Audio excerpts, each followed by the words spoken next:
Стари без доволно седишта, но владиниот авиони натаму актуелна тема. По изјавата на директорот на службата за општи заеднички работи Вица Томовски, дека државата треба да набави ново летало, јавноста со прашање дали актуелниот се злоупотребувал, кој летало се луксузирал за приватни цели. Од опозицијата велат дека пола влада се шетела со владиниот авион, а главната дестинација била Будимпешта, кај нивниот шеф Груевски. Според СДСМ, со авионот премиерот бил на одмор на Јадранско море, во време кога граѓаните едва врзуваат крај со крај, а власта одбива 600 евра минимална плата. Ова е срамна слика за една опиена власт од луксус, приватен бизнис и тендери. Премиерот гледаме дека се луксузира врз грбот на народот. Истото го правеше Груевски. Значи, исто како Груевски.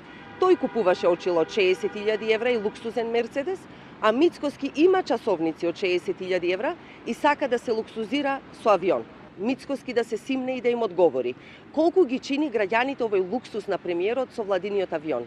Затоа ли се најавува купување на нов владин авион за уште повеќе приватни патувања и тоа со пари од народот? Од владата со експресен одговор. Опозицијата шири хипокризија и сензационализам. Авионот според власта бил користен согласно прописите. Отаму и со контраобвинување дека токму СДСМ кога била на власт го користела владиниот авион за патувања, кои останале длабоко контраверзни во јавноста. Загрижува фактот што истата политичка структура која денес обвинува во минатото го користеше владиниот авион за патувања кои останаа длабоко контроверзни во јавноста, вклучително и летови до Ниш.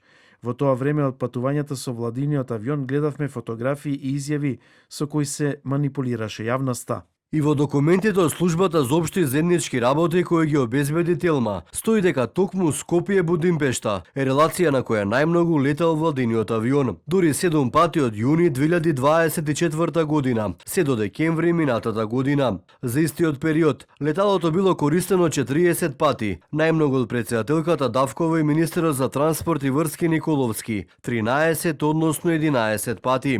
Премиерот Мицкоски пак, владиниот авион го користел 3 пати. Еднаш бил до Будимпешта, а на 10 август лани заминал за Сплит, период кога владината прес-служба објави дека премиерот неколку дена ќе одмара во Хрватска.